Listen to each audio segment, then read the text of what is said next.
White. And I'm Avery Davidson. Thank you for joining us for This Week in Louisiana Agriculture, the only TV show bringing Louisiana farmers and consumers together every week. This winter, we factually experienced a winter. What a crazy thought here in Louisiana. According to LSU Ag Center Extension climatologist Jay Grimes, this winter's December and January were on average 10 degrees cooler than last winter, but there have definitely been snaps that are blowing that average out of the icy water. I know that because of my electric bill for one. But we showed you in December how sugarcane was being harvested in the snow and the many snow day pictures from across the state. However, Carl Wiggers shows us the less glamorous side of this cold winter that farmers in the South Louisiana are seeing today. Derek Luckett is plowing up some ground on his farm in Pride, Louisiana, getting it ready to row up and plant a few more crops. He's keeping busy to keep his mind off of the terrible growing weather his crops have faced this winter. It's set everything back, tremendously. We're 2 months behind of where we should be. You ought to see pretty much a lot of the field planted, a lot of stuff coming up. We should be picking strawberries right now. Last year at this time we were cutting asparagus. The cold weather's really slowed everything down. According to LSU state climatologist Jay Grimes, last month's weather has been perfectly wrong for Louisiana farmers just like Derek. We're designed to handle light freezes, but having two events where you had back-to-back days at 25 or below, that's pretty uncommon. And then to space them over a period of 3 weeks, boy, whether it's berry farmers or craw fishermen, that is a big, big deal. We had planted about 80% of the spring crop. And we had a lot of transplants, ready to plant, and pretty much when that, cold weather came through, it just burned everything to the ground. We had turnips and beets, kohlrabi, some other stuff in the field that were, would have been ready to harvest. Now, over the next month, we would have been harvesting, and, it froze them on top of the ground, burned all the vegetation off. We're gonna have to plow it all under. Here's what those replanted crops look like today. All Derek, Casey, and these mustard greens need now is some tolerable weather. I don't need it to get 13 degrees again. A minimal amount of rain. I need the weather to stay 50 to 65 degrees. Just consistency. That consistency in the weather would allow the Lucketts to offer their CSA customers that same consistency in their weekly box of fresh produce. I'm hoping we can start the CSA somewhere around the 10th of March, give or take, depending on how the weather goes from here on out. But, we should have enough variety. We should be picking strawberries and, a few other winter vegetables. And, it'll be kind of slow when it starts, but then it should progressively pick up. Now, in the past few years, Derek and Casey have endured floods and drought, freezes and scorching summers. So when I asked Derek why he sticks with it, his answer was one that I've heard before. I'm just waiting on that perfect year. And that optimism is what will drive Luckett Farms into the future. I didn't love to do it or just have in my mind like that, perfect year. I would have given up a long time ago. You have to be an optimist to be a farmer, definitely. I'm Carl Wiggers for This Week in Louisiana Agriculture. Now, if you live in the Baton Rouge area and would like to sign up for the Luckett Farm CSA, head on over to our website at twilatv.org. Yep, it's really cheap. If you're hungry for crawfish, and I know you are, Kristen, you may be waiting for a while. If you remember this time last year, crawfish were so plentiful, farmers were having trouble selling them because people didn't realize they could get them this early. Well, this year, not the same. Crawfish production is down 65% from last year's record high. For farmers in rice fields, that's due to the extremely cold weather you saw affecting the strawberries just a moment ago. It's kept those mud bugs hibernating. For basin-caught crawfish, it's not only the cold, but the lack of water. Jody Mesh in Henderson said he's hoping the rains that are moving through will push some of the northern U.S. snowpack down the Mississippi and into the Atchafalaya. He said there's plenty of crawfish waiting to start growing here. Regardless of whether they're farm-raised or wild-caught, Crawfish are still about a month away from being as plentiful as they were last year. You can see it in the prices right now. We surveyed a few places around the state, and the cheapest we found were in Lafourche, where they're $5 a pound for boiled and $1 less or so for live crawfish. Over by Jody Mesh and Henderson, the cheapest you can get is $5.50 for boiled, and there again $1 less for live. In Baton Rouge at Tony's Seafood, they're selling for $5.69 a pound boiled. Even with those prices, there was still a line for them last weekend, and they're only selling until about 2 p.m. Yeah, there's always a line inside of Tony's. By the way, farmers are getting between $3 to $3.50 a pound for the crawfish they bring in right now. That's a pretty good price, but there's just not a lot out there for them to sell. It's the first week of February, and we are smack dab in the heart of carnival season. And here in Louisiana, the king cake is the fundamental part of the pre-Lenten celebration. And if you have a sweet tooth like mine, carnival season really only translates to king cake season. And I've probably gone through about 10 king cakes this season already, and I've eaten them all by myself, but we'll talk about that later. Come on. Yeah, I know a lot of people have a preference when it comes to king cake. So Avery, what's your favorite type? I like the cream cheese filled ones, normally the strawberry cream cheese or the blueberry cream cheese. I'll always gravitate toward those. You would think with my chocolate habit that I would go that route, but no, cream cheese. I don't discriminate, but I do like strawberry and praline. But no matter which bakery tops your list or how you slice it, the king cake rules the dessert throne this time of year.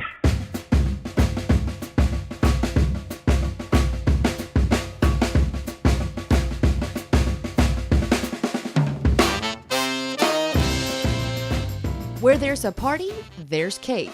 And for the biggest party in Louisiana, it's only fitting to have the most stately cake of them all, king cake, a sweet roll that's equally delicious and festive. They're just a wonderful sweet treat before Lent comes around, where everybody is then dedicated and all, to fasting and not indulging. And this is part of the indulgences of the whole Mardi Gras season. It's not just a drink, there's wonderful foods that come along with it. As the name implies, the origin of this colorful oval-shaped dessert is rooted in royalty and rich in tradition. Typically, king cake is made of a rich brioche dough and a wide array of fillings, such as cinnamon sugar, fruit, and cream cheese. But the rainbow magic is sprinkled on top in gold, green, and purple. Gold represents power, green is associated with faith, and purple illustrates justice. King cake is baked without a center, like your average bundt cake, except buried inside the batter is a tiny plastic baby figurine. This tradition didn't start with plastic babies, but instead began during ancient pagan festivals when a bean was hidden inside a cake. The bean became a baby in the 1950s when Mackenzie's, a famous local bakery, was approached by a traveling salesman who had too many plastic babies on his hands. Legend has it, the idea stuck and a new tradition began. The person who comes up with the baby has to purchase the next king cake. So we have many offices, throughout the season that'll come in, and they purchase numerous king cakes from us, just keeping that tradition. And it just gives us something to look forward to. You're just coming off of the Christmas holidays and everybody's still having a good time all the way up until Lent. While most king cake production will go into hibernation after Fat Tuesday, some New Orleans bakeries actually make king cakes throughout the year. Randazzo's Bakery makes king cakes for just about every holiday from Easter to Christmas. In fact, every year at Christmas, our neighbors Peyton and Melissa Cavan give us a candy cane shaped king cake, and it is delicious, and I look forward to it every year. I love it when I see her coming up the driveway with that king cake. Randazzo's makes awesome king Oh my cakes. God. I love them. And it's so good because you haven't gotten tired of king cakes yet. You've gone a whole year almost without having a taste of it, so it is a wonderful treat. And while king cakes are a seasonal treat here in Louisiana, but in Spain and Portugal, there is a food people enjoy all year round that you can only get on the Iberian Peninsula. It's ham, and it's also one of the stories we wanted to bring you last week during our special show from the Iberian Peninsula with Ag Leadership Class 15, but we ran out of time. So as you'll see, this is not just any old ham, but a tasty treat made from special hogs eating a special diet, and it's something people have been doing there for 2,000 years. You're looking at a special breed of hog. This is the Iberian hog, and it is the main breed of pig used by Eriz to make its signature ham. Eriz makes ham from other breeds of hog, but Manuel Martin says it's the Iberian hog that has the best build to make this special kind of ham. But it's not just the animal that's important, but what it eats. Eris specializes in jamones de bellota, or ham of acorns.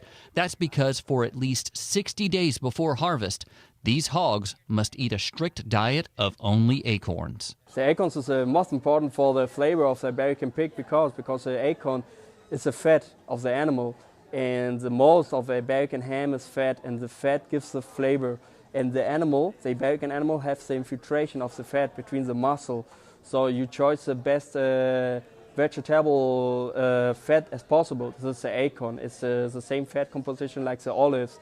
And this fat, when the animal eat a lot of them, they must eat 60 days of acorns each day. So he get most of the flavor, and the acorn gives a monounsaturated fat.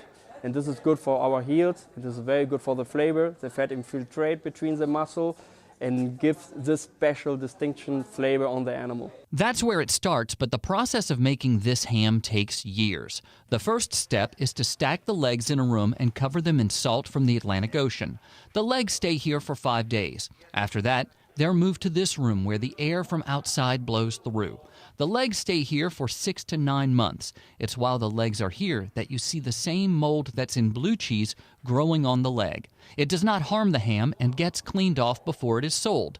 The next step is to move the legs to the bodega, or underground room. It's here where the legs stay for 3 to 5 years. They're then cleaned with sunflower oil and sold. Martin says this is how people in southern Spain have been curing ham for more than 2,000 years. It's a source of pride for his family, which owns Eris. I love what we do because I love how we do this. I love how we keep care of the nature. I love how we keep care of the tradition of the family. I think the way how we work is the best way today to make farming. I think so. And we have small families, so we are always in contact with our with the consumer that we have. We're always in direct contact with them. So it's very friendly to talk with them, that they tell us the experience after tasting a ham from us. And of course, the ham making is a very long process. So you are there since the beginning. And after 3-5 years making a ham, it's for us very proud to see the final product, to see that the people like it, and to see that all what we do is good for the nature, good for the animals, and good for the village also, because we have work in winter time for a few people in the village, so we do also something for the economy. And I think everything is for me, I love what I do. Following the tour, Manuel treated us to a tasting of the jamones iberico de bellota. He carved thin slices off of a ham that would cost about $500 to $800 if sold in the store. And yes, it is that good. Iberian ham is one part of a big food culture in Spain that's part of an even richer culture that spans centuries. As TWILA's Neil Melanson tells us, it was fertile soil for new ideas on ag leadership.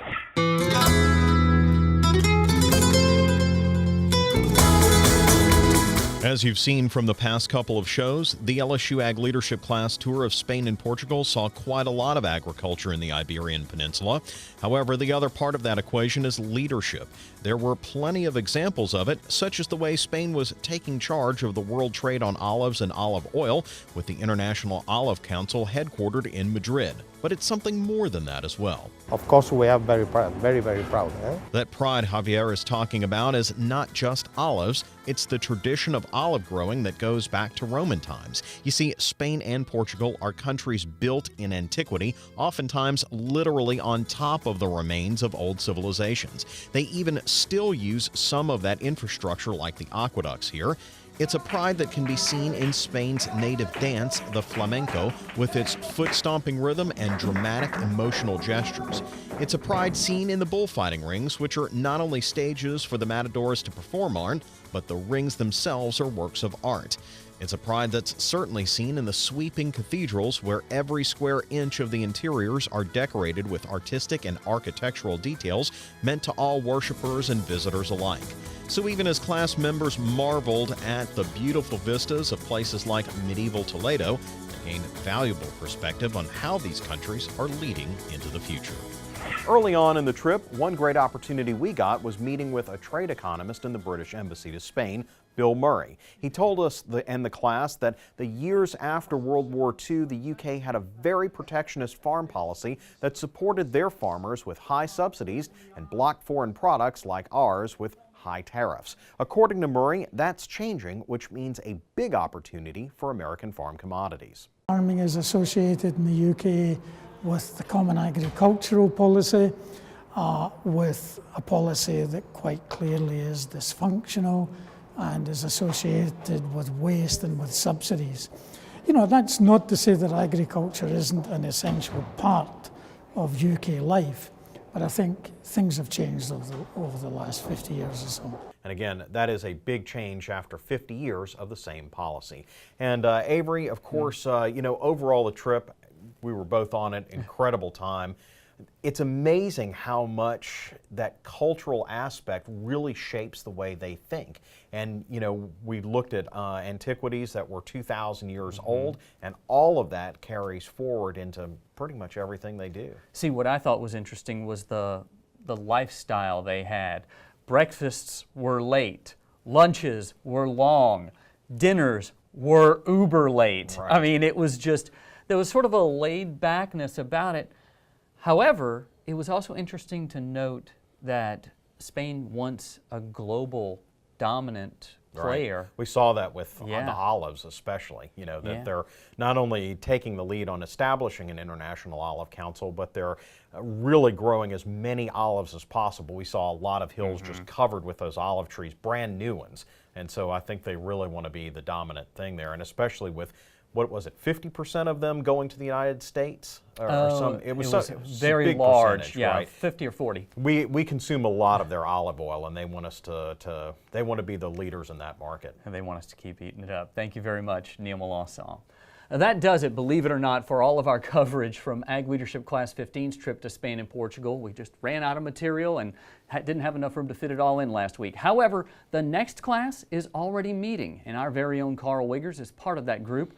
Over the next couple of years, we'll be checking in with the program to see what adventures they take, starting right now. Carl and his class are visiting Homa. Let's take a quick look at their trip this week. So first we were able to stop at Jensen Seafood and see all of the tuna that they're bringing in, all yellowfin tuna from the Gulf of Mexico. They have a small shrimp processing plant in the back. It's currently not operating. They're doing some picking with the crawfish tails. Then we headed to Luke Seafood, where Trudy Luke showed us they're a large crab dock here down in the bayou area. They bring in a lot of crab for the area. They have a soft shell facility, and right now they're also doing oysters, some crawfish.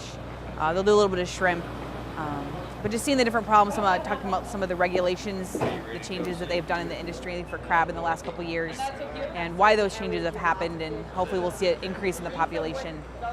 And then we came down here to Chauvin Seafood, where we've been able to see all of the shrimp facilities that they have, the offloading for the ice boats, all the way to the really large offshore multi-week vessels, and everything in between, and the different options they do with that seafood. So the shrimp that everything from CO2 freezing, plate freezing, to selling it directly and selling it to other larger processing plants.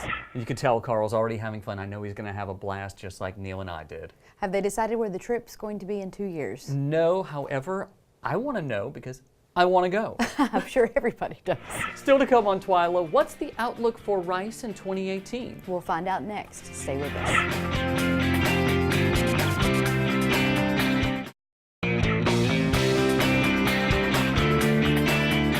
After a less than stellar year in Louisiana, rice farmers, millers, and industry leaders gathered in San Antonio for the 2017 USA Rice Outlook Conference. As TWILA's AJ Sabine shows us, once there, the rice community sought insight into whether 2018 will be a turnaround year in an industry that's struggled over the past 3 years. In a darkened conference hall of the Henry B. Gonzalez Convention Center, LSU Ag Center rice specialist Dustin Harrell shares bleak news about the 2017 rice growing year. While growers hear a familiar refrain of higher acreage but lower than expected yields, it was clear from his presentation that the weather took its toll in 2017. We estimated that we probably lost about 4,000 acres of rice from those rainfall events, but we had a lot more rice that was affected that had water on top of it for a certain amount of time, and this decreased our yield potential. Now what happened after those events is the weather completely changed for the rest of the year. Most of the conditions we had were overcast, We had a lot of rain and wind, and these really aren't good growing conditions for rice. So rice that was ahead early in the season now began to slow down. Jeff Davis Parish rice grower Kevin Birkin looked for the silver lining among the dark clouds discussed here. He says he's ready for a turnaround. 4 years ago was my best year ever, but yeah, and the last 3 years are off, probably averaging about 20% from there. So yeah, it's if not more. So it's been a difficult 3 years here for us. Whenever Harvey hit Texas and it kind of moved over into southwest Louisiana, that was our 5th flood in 15 months. So it's been difficult for us in the rice industry. Still, these conferees remain resilient. Birkin looks forward to brighter days ahead. It's been difficult. Of course, farmers are the ultimate optimists, and next year, of course, 2018 is going to be great. It's going to be better. So, you know, what are you going to do? You either go do something else, or you're going to keep farming and keep going at it and keep doing the best thing that you can and hope that and pray to God it all works out. As Dr. Harrell explains, these industry leaders will forge ahead by sowing the seeds of a promising new year. Number one, that we sell a lot of rice and prices rebound and do well for us. We also hope for a good, large yielding year. You know, with 4 years of decreasing yields in Louisiana, we're looking forward to a good season with good growing conditions, without flooding, without rainfall events and overcast conditions and high nighttime temperatures, all those things that negatively affect our yield and quality. In San Antonio, I'm A.J. Sabine for This Week in Louisiana Agriculture. More than 750 people attended the USA Rice Outlook 2017 in San Antonio, an annual event that brings together rice farmers from across the South and California. Still to come on TWILA, we'll have some breaking news about an outlaw from Texas in Louisiana. Stay tuned.